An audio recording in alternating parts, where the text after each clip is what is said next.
All right, everybody, welcome back to the Awakened Homeowner. And you know who I am, Bill Reed, your home building coach. And let's imagine this. You've done the work, you completed the design, you pulled the estimates, you compared bids, and you ranked your contractors and you picked your builder. And you're sitting across the table from them, ready to make it official. And they ask you a question that really stops you cold right in your tracks. And they say, how do you want to structure the contract? Cost plus or fixed price? And in that moment, if you don't know what those two things actually mean, you are about to make a decision that affects every single dollar you spend on the rest of the project. Today, I'm going to make sure this doesn't happen to you.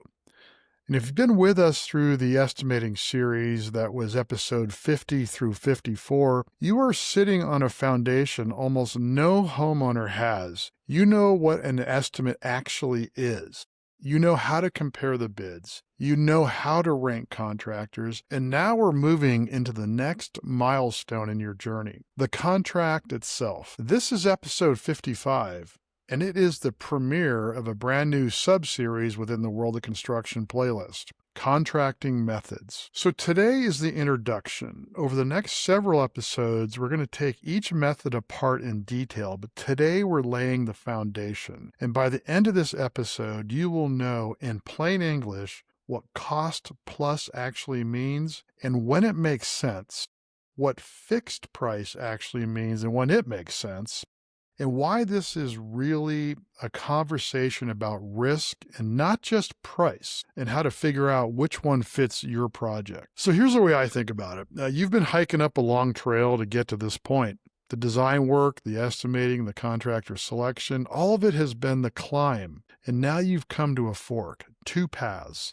They go two very completely different places. One path is called fixed price. The other path is called cost plus. These are terminologies used in the world of construction, both in residential and commercial construction, but they each pose significant differences, risks, advantages, disadvantages, pros and cons. And you have, as a homeowner, have to be extremely careful what you get yourself into here, because it could be a disaster lurking around the bend in the trail. So the path you choose determines how risk, control, and money flow through your project from this point forward. Now, a fixed price, you may also hear people call it lump sum or stipulated sum.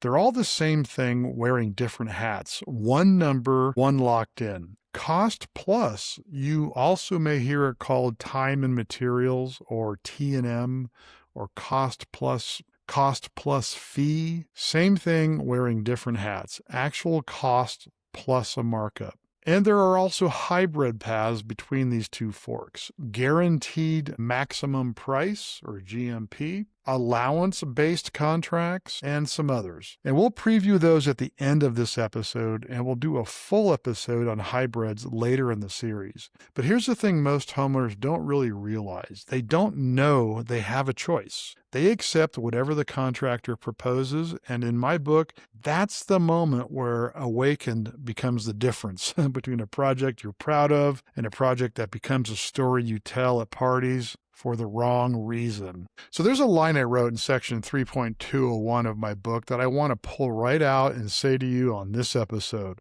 When homeowners walk into a contract without understanding it, they inevitably become entangled in a mess, and the bridge behind them just washed out. There's no turning back, and that's the cost of not knowing. So today, let's dig in. But before we get into what each method actually is, I need you to understand something that most homeowners really never realize. The contracting method conversation is not really about the price. It's about the risk, where it lives, who carries it, and how that shows up in your final cost. That's where we're going to be going next. So like I said, most homeowners walk into the contract conversation thinking the only question is price. How much is this project going to cost? But there's a deeper question hiding underneath that one, and it's the question that actually determines how the price moves over the life of the project. That question is, Who carries the risk? Once you understand that, both methods start to make a lot more sense. Both of them start looking less like categories and like positions. Picture a pendulum hanging between you and your contractor. On one extreme of the swing, the contractor carries all the risk. On the other extreme of the swing, you, the homeowner, carry all the risk.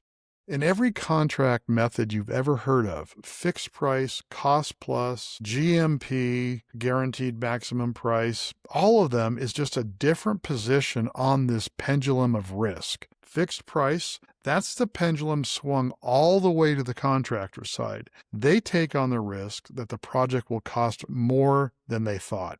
Cost plus, that's the pendulum that swung all the way to your side as a homeowner.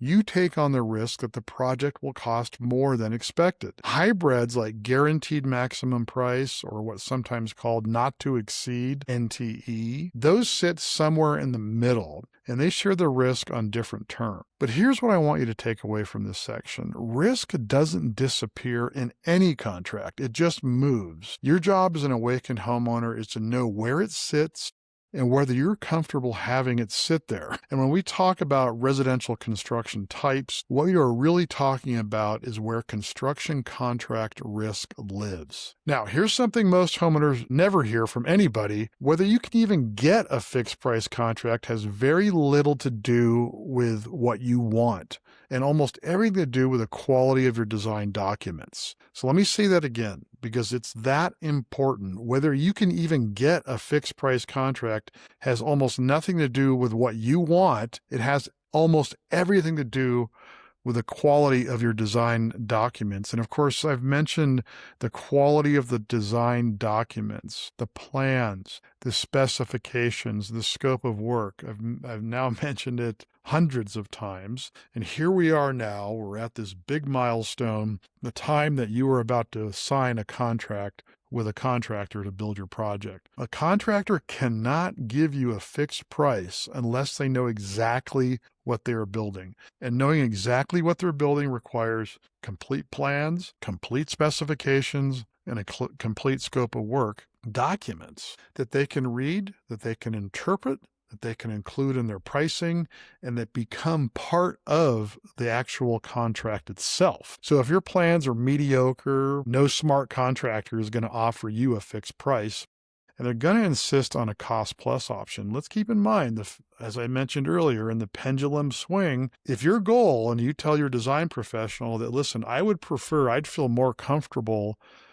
with a fixed price contract, what that means and what signals that sends to the designer are a couple things. One, these people really want a thorough, well thought out design. And honestly, most design professionals are going to welcome that. They're going to welcome the opportunity to do a high quality job.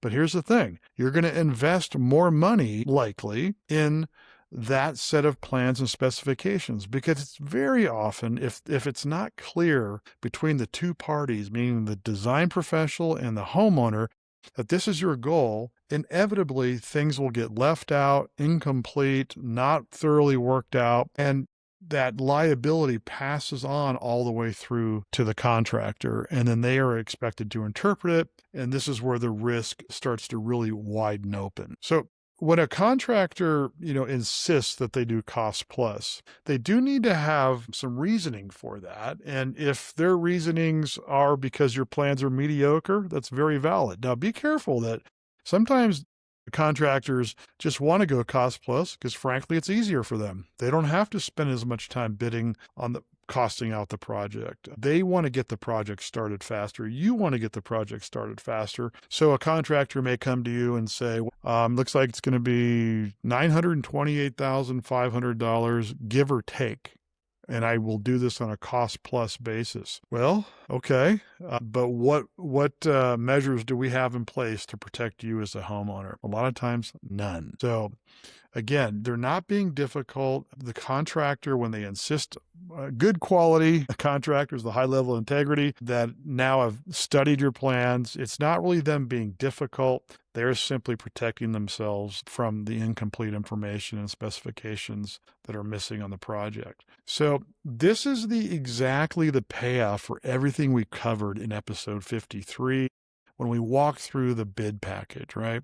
The cover letter, the scope of work, the work breakdown structure, the formally titled bid set plans, the consultant reports, all of that documentation work. It is the foundation that makes fixed price even possible. And here's a related dynamic I want to flag for you because it's in section 3.203 of the book, and it's worth pulling out here as well. Your architect is paying attention. If your architect senses that you are not prepared to pay them for the level of work, and I'm going to drive this point home again, if your architect senses that you are not prepared to pay them for the level of work required to generate comprehensive plans and specs, they may quietly produce bare bones information, not bad plans, just less than what's needed.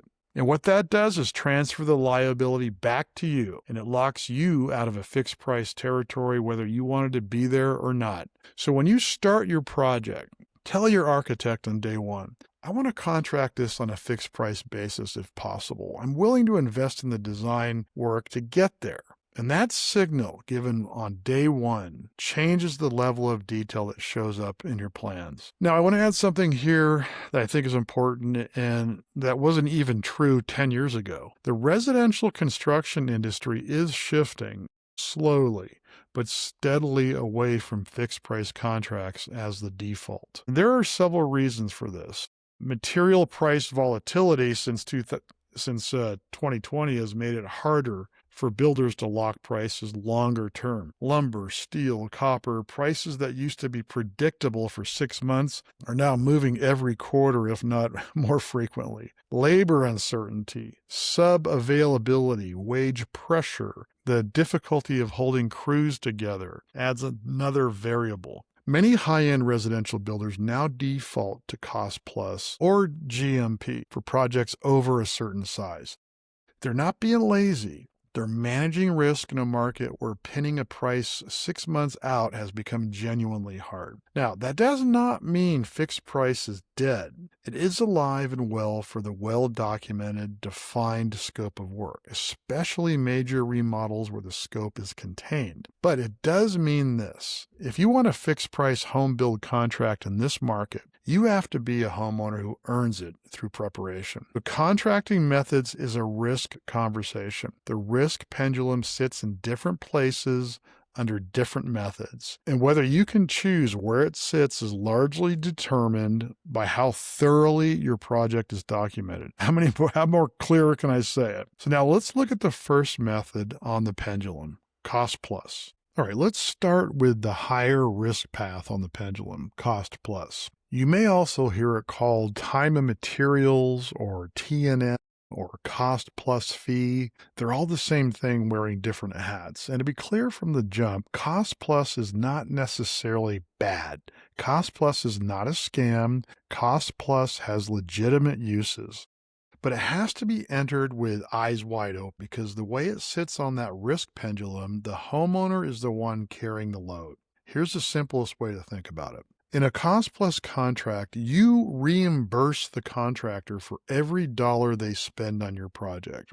Then you pay them a markup on top of that, the plus part, and that's it. That's the entire structure. Costs are reimbursed, actual labor hours, actual material invoices, actual subcontractor bills, actual equipment rentals. On top of those costs, the contractors charge their P&O. I've mentioned that in previous episodes, the profit and overhead. Typically 10%, which I think is too low for somebody to stay in business, upwards of 25% or sometimes even more depending on the project, the size of the organization, the complexity of the project. So now if you remember in episode 49, we walked through P&O in detail. Markup is not just profit, it's overhead too. So payroll taxes, workers' comp, office staff, project management time, the actual net profit to the contractor after all of that is paid. Industry data shows somewhere between 1.4% and 9%. Again, if you're at 1.4% as a builder, you're probably on your way out of business because you have nothing left to support your business and grow your business. But in a cost plus contract, you see all of that. the labor costs, the material costs, the sub cost, and then the markup applied to each one. And sometimes the plus is a percentage. Sometimes it's a fixed fee. Sometimes it's a hybrid. Well, and we'll talk about those, at the end. But here's the part homeowners often miss. You see everything. That's the open book part of cost plus contracting. But you also pay for everything, including mistakes, including delays, including complications, unless you've negotiated otherwise in the contract. Now, there are 5 situations where homeowners and contractors slide into a cost-plus contract, sometimes deliberately, sometimes by default. And these come straight from Section 3.202 of the book. And I want you to recognize when you see them, because you may be in one of those patterns right now with not even knowing it. Trigger 1, the homeowner is anxious to start construction. That's the impatience trigger. Trigger 2, the plans are mediocre. Documentation trigger. Trigger 3, the specifications and scope of work are incomplete. Also a documentation trigger. Trigger 4, the homeowner is unaware and inexperienced. Knowledge trigger. Trigger 5, price is not a priority for the homeowner. Priorities trigger. So here's my take. If 3 or more of these are true on your project, cost plus is essentially being chosen for you, whether you realize it or not. Recognizing that pattern is the first step to change it. Now, for our longtime listeners and book readers, you may remember ACE.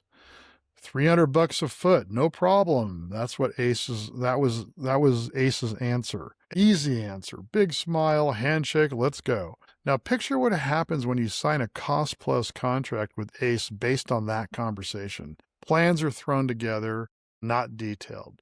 Scope is loose. We'll figure it out as we go. ACE gets to work. Every receipt, every invoice, every hour comes back to you. 3 months in, you are 40% over the verbal estimate, and you're mad at ACE. But here's the thing, and I have to be fair to ACE here. ACE did exactly what Cost Plus says he can do. I wrote a line about this. I wrote a line in the book about this scenario. You're locked in the car. You're in the back seat, and ACE takes you for a ride. You can't put all the blame on ACE. You didn't know, or you didn't want to see the truth, and you took a leap of faith. What happened after that is mostly on you.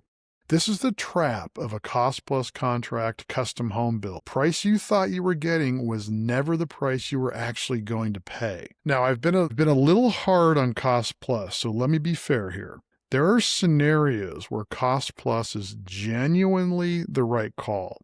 And I want you to hear them so you can recognize when this method is actually serving you. When does cost plus work? It works for the experienced homeowner with a serious building or remodeling history, someone who knows how to read a billing statement, who knows what to question, and who knows what receipts to ask for. It works in a tight, well-documented relationship with a transparent, ethical contractor. It works on a project where the scope genuinely cannot be defined up front. Historic restorations is a good example. Deep gut renovation where you don't know what's behind the walls. A complex site with unknowns. It works on a smaller, short-duration projects where setting up fixed price isn't worth the planning overhead. And it works for the homeowner who values flexibility and full transparency above price certainty. If cost plus is the path you end up on, or the path that gets chosen for you, there are 3 mitigation strategies that move your contract closer to fixed price territory.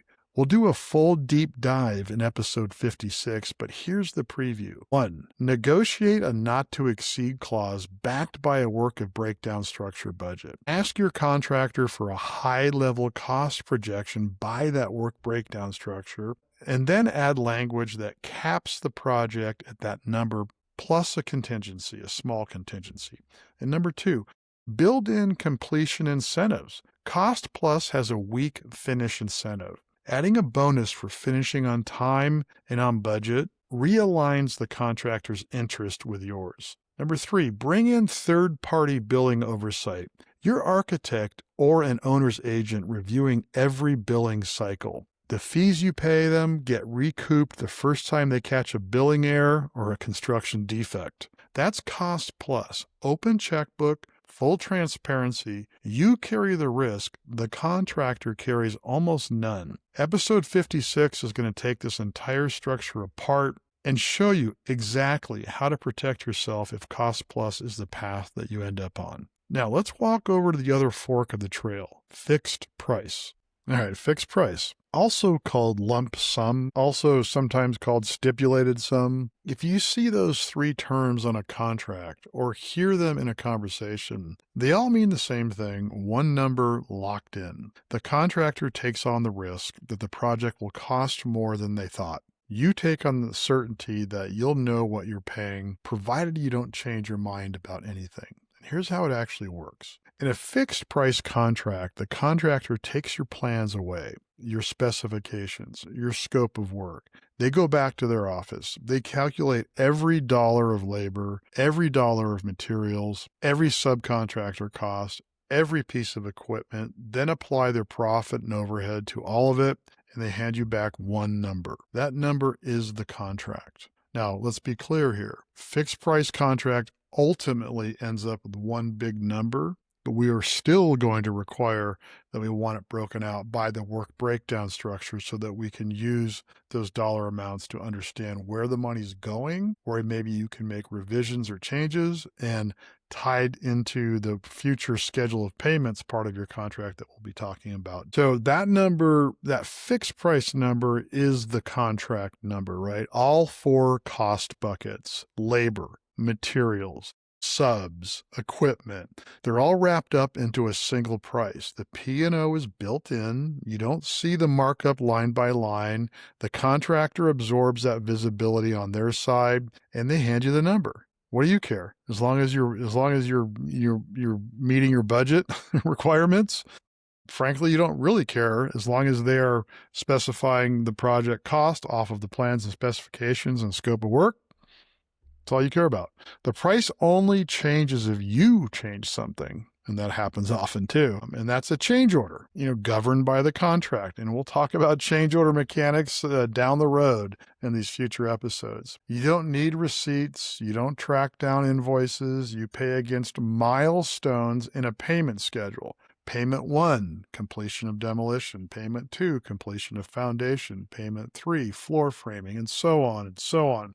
And that's why you need that work breakdown structure. And frankly, why the contractor needs that work breakdown structure, because they need to reference how many dollars go into each of those stages of the project so they can legally and ethically bill you for milestone payments. In some states, having a fixed price payment schedule in the contract is actually required by law. And section 3.218 of the book talks about this in detail. Now, for fixed price to even work, 4 things have to be in place, and I bet you're going to be able to guess them here. And if any one of these are missing, your contractor is either going to refuse to bid fixed price, or they're going to bid it and pad it so heavily it stops being competitive. And these come straight from section 3.203 of the book, right? So I kind of got into some deep dives of this in the book, and I'm covering a lot of that right here. Component 1. A set of plans tailored and detailed to your desires, right? Component 2, thorough specifications and a detailed scope of work document. Component 3, a homeowner and a design team who are willing to invest the time and money to deliver this thorough information. And component 4, a builder who is comfortable enough with the information provided to agree to a fixed price. And I want you to notice something here. Three out of these 4 things are about you and your design team, not about the contractor. The contractor is the last step in the chain. The contract you can get is determined long before the contractor walks in. A fixed price home build contract is the output of a process that starts months before bidding. And let's keep in mind that there's a lot of other added benefits to generating a thorough set of detailed plans and specs and scope of work, because let's not forget, you're trying to meet your expectations of your dream home that you've been thinking about for years, right? So it's not just to get a fixed price contract. You want peace of mind as you're going into a project. You don't want to lose track of how much money you're spending, which is very easy to do in the cost plus process. Now, here's where homeowners can get tripped up. And I do see this quite often. When you compare a fixed price proposal against a cost plus initial estimate, right? The fixed price number almost always looks higher. And homeowners look at that and think cost plus is cheaper.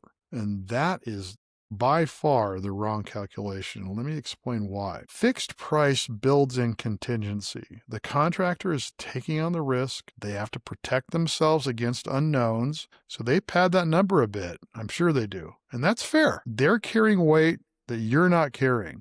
Cost plus initial estimate, they are not the final price. They are educated guesses with no ceiling. The number you're comparing to, in many cases, is fiction. And this is one of the biggest mistakes that homeowners make when they go out to bid. In fact, the biggest mistake is not even really understanding what method of contracting the contractor is proposing as they're analyzing the bids. So you could be looking at a bid for, $800,000 from a cost plus contractor, and you could be looking at a fixed price bid of $890,000 from a fixed price contractor, but you may not know exactly, and they may not have declared what they're doing there. The fixed price contractor is likely to tell you that.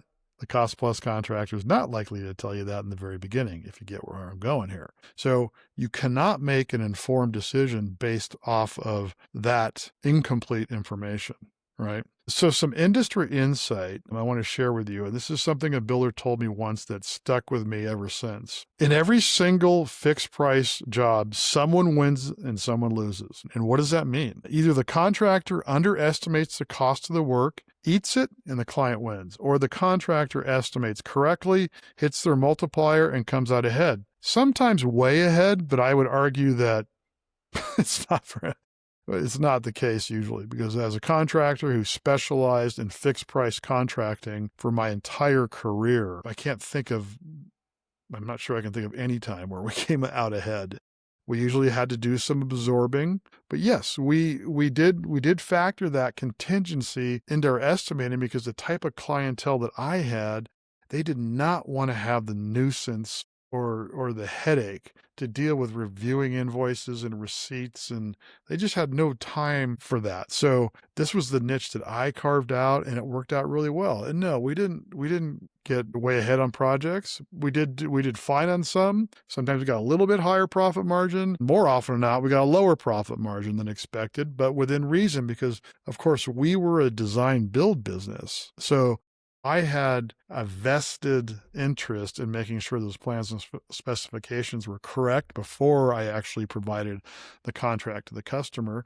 So they were getting what they wanted. The pricing was fair, and I didn't have to bother them during the construction. We just got the job done. And that was what contributed to my success with hundreds, maybe thousands of customers over 35 years. So that's kind of the truth about fixed price. It's a position on the risk pendulum, and at the end of the day, somebody is going to be on the better side of that position. Is it going to be some huge margin? No, but it's not gaming you. It's that risk having a price, right? You are paying for someone else to carry the load, and that price is fair when you're getting the cost certainty in exchange. And here's what most homeowners never really see. On most well-documented residential projects, fixed price comes in at or below or cost plus would have landed at completion, not at the bid stage, at the finish line. And the cost plus number that looked cheaper at the start is not the number the homeowner actually pays at the end, right? So, and you're pissed off, right? At the end of the cost plus, you're upset because everybody's complaining, I'm 30% over budget. Well, my contractor's 30% over budget. Well, what do you mean by that? Tell me more about that. What type of contract did you do? Why did it go over budget? And you start learning more and more that it wasn't just because the contractor was a sleazeball. It's because The plans weren't thorough. It took longer to do something than expected, and you elected to do cost plus contract. That's just it's the way it goes. So you have to keep that in perspective when you're thinking about going with a cost plus contract versus fixed build. So when is fixed price the right call? It's the right call for the custom home build with completed construction documents. It's the right call for the major remodel where scope is fully defined and selections are made. A lot easier said than done. And I think most design pros and contractors would agree. It's a lot of damn work to have every single thing specified, or at least 98.7% or 92.5% of the things specified. It's a lot of damn work, but it makes for a much better experience, and you're in a lot better chance of meeting your expectations. It's the right call for homeowners who values cost certainty and is willing to lose flexibility to get it, right?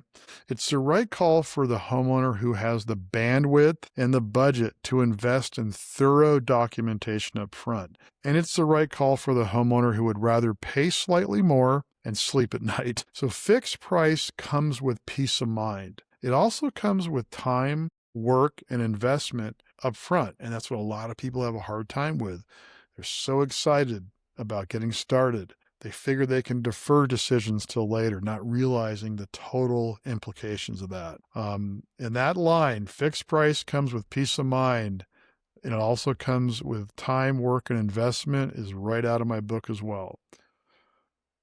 So the next couple episodes, episode 57, so I think we're going to tackle cost plus first and then fixed price, is going to take fixed price apart in detail and show you how to evaluate one, what to demand, and how to make sure the price you sign is actually the price you pay. But for right now, cost plus on one fork, fixed price on the other. How do you choose? Cost plus or fixed price? How do you actually decide? Here's a framework I want you to work through. 6 questions, and answer them honestly. And the right method becomes obvious. And grab a pen if you can. And I'm probably going to, as I'm starting to create these micro little software tools for you. So I think I'm going to try that on this one too, just so you don't have to think too much. You don't have to grab a pen, but you might want to now if you're not into using some cool online tools. But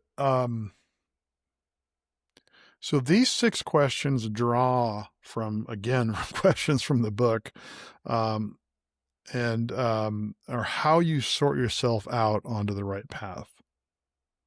Question 1, how concerned am I about the total cost of this project? If your answer is very concerned, that pushes you towards fixed price. Question 2, how tolerant am I with not knowing the exact cost before we get started? If you have low tolerance for cost uncertainty, that pushes you towards fixed price. Question 3, how concerned am I about construction duration? If you need this project finished by a date, that pushes you towards fixed price. Cost plus has a notoriously weak finish incentive. Question 4, am I willing to invest the time and money to thoroughly document this project? If yes, fixed price becomes possible. If no, fixed price isn't really on the table. And question 5, do I have the experience to manage and audit a cost plus billing process, reviewing receipts, calling suppliers, catching errors? If no, fixed price is the safer pitch. Question 6, do I have a contractor I genuinely trust with a transparent billing relationship? If yes, cost plus becomes much safer. If you don't have that level of trust, cost plus is extremely dangerous. So here's my honest take. If you find yourself saying, I want certainty, but I don't want to do the documentation work, I have to be straight with you. You are asking for a result you haven't earned. The right contract isn't the one you prefer. When homeowners ask me which contract type is best for home renovation, and they ask me this question all the time, my answer is always the same. Answer those 6 questions first, and the contract type chooses itself. So I'll be straight with you here about something else. There are paths between the two, between these two forks, and I'm going to give them to you in the headlines today. And we're going to do a full episode on the hybrids later in the series. Hybrid 1 is cost plus with a not to exceed clause. Cost plus structure with a ceiling. Keeps the transparency, caps your downside. Hybrid 2, guaranteed maximum price. A more formal version of a not to exceed clause. Common on high-end custom homes. Open book accounting, savings often shared between owner and contractor. In hybrid 3, fixed cost plus allowances. A fixed price for the structure with carved out dollar allowances for the items you haven't decided on yet. Tile, plumbing fixtures, flooring, it could be a lot of things. But you got to be careful there. And we'll talk about that. In hybrid 4, cost plus fixed fee. Instead of percentage markup, the contractor takes a flat fee, removes the more cost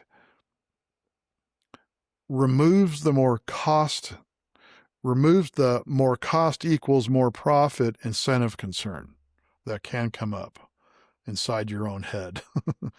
So these hybrids exist because the two pure methods don't fit every project. In episode 59 coming up is the deep dive under this. For now, just know they exist. And don't let any contractor tell you it's only one or the other. All right, so if you take 3 things from this episode, take these, please. Number 1, contracting method is a risk conversation, not just a price conversation. Know where the pendulum sits. Number 2, whether you can get a fixed price contract is determined by the quality of your design documents, not by what you want. And number 3, the cheaper cost plus number on the front end is almost never the cheaper number at the finish line. So coming up in the contracting method series, we're going to take a deep dive into cost plus, including the full mitigation playbook, the hourly rate negotiation, the not to exceed clause, the billing review process, everything you need if cost plus is where you land. Then we're going to take a deep dive into fixed price, how to evaluate fixed price proposals, what to demand, how to set up the milestone payment schedule. Then we're going to talk about understanding contracts themselves, the components, change orders, payment schedules, insurance clauses, and protection language every homeowner needs to understand. And then we're going to get into hybrid contracts. That GMP, guaranteed maximum price, allowance structures, and the modern approaches that are reshaping residential construction today. And if you're working through these decisions on a real project right now, this is exactly what we're building BuildQuest to help with, organizing your contract decisions, comparing methods against your specific situation, making sure nothing falls through the cracks. And that beta sign up is still going on at buildquest.co, and I'll put a link in the show notes. So that's episode 55, the 2 forks in the trail. Wherever you are in the project right now, I want you walking into your contract conversation with eyes wide open.